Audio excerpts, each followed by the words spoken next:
मैं सर ये पूछना चाहूंगा कि एनडीए की एसएसबी और सीडीएस की एसएसबी दोनों के सिलेक्शन में कोई अंतर है क्या?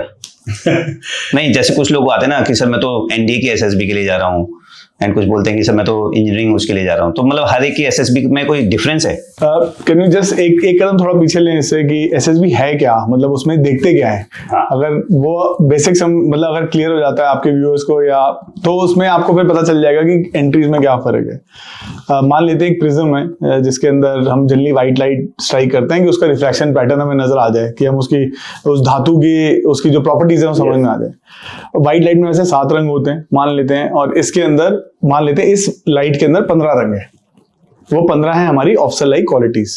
तो वो सेम प्रिज्म होगी, वो पर्सनालिटी जो एसएसबी में आ रही है उसको इस लाइट ने हिट किया, और उसका जो रिफ्रैक्शन पैटर्न है वो उसकी पर्सनालिटी के 3 अलग अलग लेवल्स पे देख लिया। एक कॉन्शियस लेवल जैसे मैं अभी आपसे बात कर रहा हूँ, एक सबकॉन्शियस जो आपके ऊपरी परत के बिल्कुल नीचे जो आपकी body languages, expression, eye movement, वो देख लिया उस लेवल, जो अनट्रेन्ड आदमी को नहीं दिखेगा, जो अनट्रेन्ड आदमी को नहीं दिखेगा। और लास्ट है अनकॉन्शियस लेवल। लाइक मैं अगर आपको भी सुला दूं और पूछूं आपसे कि अगर टेररिस्ट आएगा तो आप क्या करोगे, या आप वो उस तरीके से हम तो इन तीनों लेवल्स पे देखते हैं, और अगर ये तीनों में सम्मिलन है, कॉन्ग्रुएंस है, तो ही वो बच्चा रिकमेंड होता है। अगर कोई भी बहुत ज्यादा वेरिएंस है then the candidate is not selected. इसका रीजन बड़ा सिंपल है। 15 अगस्त, 26 जनवरी, 15 अगस्त आने वाली है, भारत माता की जय, वंदे मातरम सारे करते हैं, बट कोई मुसीबत आने पे कितना कोई उसको झेल पाता है, कोई उसका सामना कर पाता है with a cool head is what we see, कि उसके अंदर क्या है। सिर्फ ऊपर से बोल रहा है भारत माता की जय, कि अंदर भी इसके अंदर। तो सर ये जो 3 चीजें आपने बताई, अभी एक एक करके मतलब तीनों डिस्कस करेंगे, एंड मतलब मैं तो कहूँगा सर कि पहले से शुरुआत कर देते हैं। ये कैसे करते कैसे? हाँ। ये तीनों तो अभी आपको थोड़ा सा ब्रॉडली समझ आ रहा होगा कि इसमें एंट्री का कोई लेना देना नहीं है। अगर ये तीनों चीजें हम देख रहे हैं, हाँ, तो मतलब किसी भी एंट्री के लिए जा रहे हैं, कोई फर्क किसी भी एंट्री के लिए जा रहे हैं, सिर्फ हम इतना फर्क पड़ता है कि 16.5 से लेके 42 साल तक जो कि टीए एंट्री होती है, ये एज गैप बहुत ज्यादा है, ऑलमोस्ट 26 साल का एज गैप है। हम वही अगर एक 16 साल का बच्चा वो हरकत करेगा, और वही हरकत अगर एक 42 साल 40 साल का आदमी करेगा, तो थोड़ा सा तो फर्क उसमें आएगा, बस इतना ही फर्क है। अब इसको करते कैसे, जैसे आपने बोला कि ये तीनों लेयर्स को हम सेलेक्ट कैसे करते हैं, तो इसमें तीनों जो टेक्निक है वो अपने अपने, उसमें तीनों की ट्रेनिंग 3 अलग अलग लोगों को दी जाती है। और पहले आज से 20-25 साल पहले एक आदमी 2 चीजों में ट्रेन हो सकता था, बट अब बिल्कुल नहीं है। काफी समय से एक आदमी एक ही टेक्निक में ट्रेन होगा, ताकि वो बायस और उसका जो एक ओवरलैपिंग इफेक्ट होता है वो ना आए।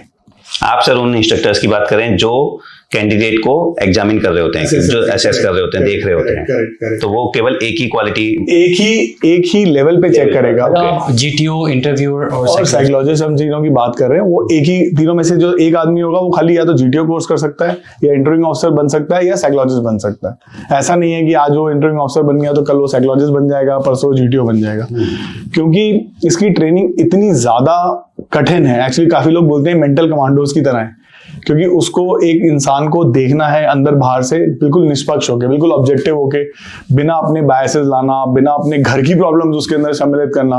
अब उदाहरण के तौर पे मान लेते हैं आप असम के हैं और मैं दिल्ली का हूँ, अब मेरे पास कोई कैंडिडेट आ गया, आपके पास आया, वो असम का है, तो ये एक अमूमन होता है, एक ह्यूमन टेंडेंसी है कि आप उसकी तरफ थोड़े से ज्यादा यू मे बी बायस। तो having that quality, not to be biased towards such things, it takes a lot of training and a lot of hard work as on part of the assessors, और इनकी बार बार हम checking भी करते रहते हैं साथ साथ में। तो coming back to your question कि ये करते कैसे हैं, सबसे पहले कॉन्शियस लेवल जो सबसे सिंपल से शुरू करते हैं।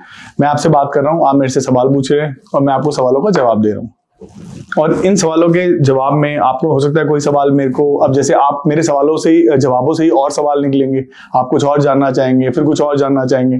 तो उसी तरीके से कैंडिडेट के साथ होता है कि अगर उसको कोई सिचुएशन दी कि मान लेते हैं आप एक जगह से दूसरी जगह जा रहे हैं और वहां पे एक ट्रेन से जा रहे हैं और ट्रेन का एक्सीडेंट हो गया, तो आप क्या करोगे? फिर वो बताएगा मैं ये करूंगा, फिर बोलेंगे अच्छा ये भी नहीं हुआ, तो फिर क्या करोगे? So this is the way the person keeps grilling him. तो इसका एक स्ट्रक्चर बना हुआ है, एक ढांचा बना हुआ है, जिसके अंदर उसकी पर्सनैलिटी के बारे में और उसकी काम करने की क्षमता के बारे में उस पर्टिकुलर सिचुएशन में वो भी देखा जाता है, और जो उसका बिहेवियर है, जो ये वाली टेक्निक है, इसमें हम मानते हैं कि जो उसका पुराना बिहेवियर था वही उसका आगे चल के बिहेवियर वैसा ही रहेगा, इंप्रूव नहीं होगा। इम्प्रूवमेंट एकेडमी में थोड़ा बहुत हो सकता है, बट बहुत ज्यादा एकदम 180 डिग्री फेर हो जाए वो मुश्किल है। इस पर्टिकुलर टेक्निक में हम ये मान के चलते हैं, इसको बोलते हैं बिहेवियरल टेक्निक। इस वाली को इंटरव्यू को कंसिस्टेंसी, बिहेवियर कंसिस्टेंसी प्रिंसिपल, कि वो बिहेवियर कितना कंसिस्टेंट है।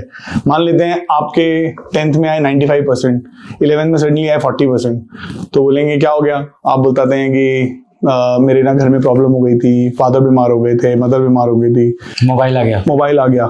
तो फादर मदर का तो समझ में आता है, बट मोबाइल आ गया, सर मैं डिस्ट्रैक्ट हो गया, मैं कर नहीं पाया।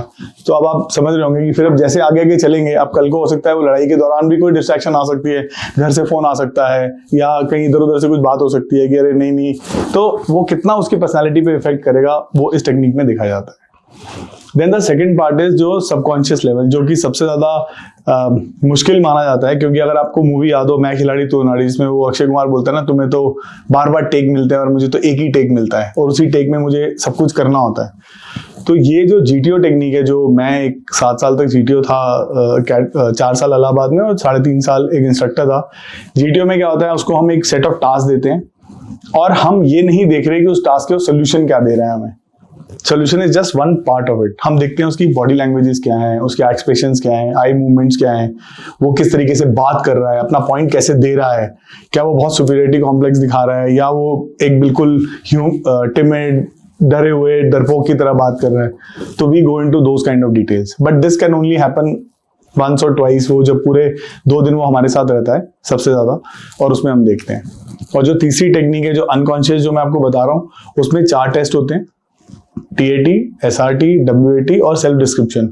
इन सारे टेस्ट के अंदर उसके ऊपर टाइम का इतना ज्यादा प्रेशर हो जाता है, जैसे 60 SRT सिचुएशन रिएक्शन कर रहे हैं और एक सिचुएशन के लिए 15 सेकंड है। अब 15 सेकंड में चाह के भी आप बहुत ज्यादा बनावटी चीजें नहीं बोल सकते, आप जितना मर्जी प्रैक्टिस कर लीजिए उन चीजों की। तो इसीलिए इन तीनों टेक्निक्स की अपनी स्ट्रेंथ है, तीनों ही अलग हैं, और इसीलिए इन तीनों में अगर वो बच्चा या जो भी कैंडिडेट आ रहा है, गर्ल और boy, if there is a congruence, अगर उसमें सम्मिलन है, तो ही फिर हम उसको रिकमेंड करते हैं।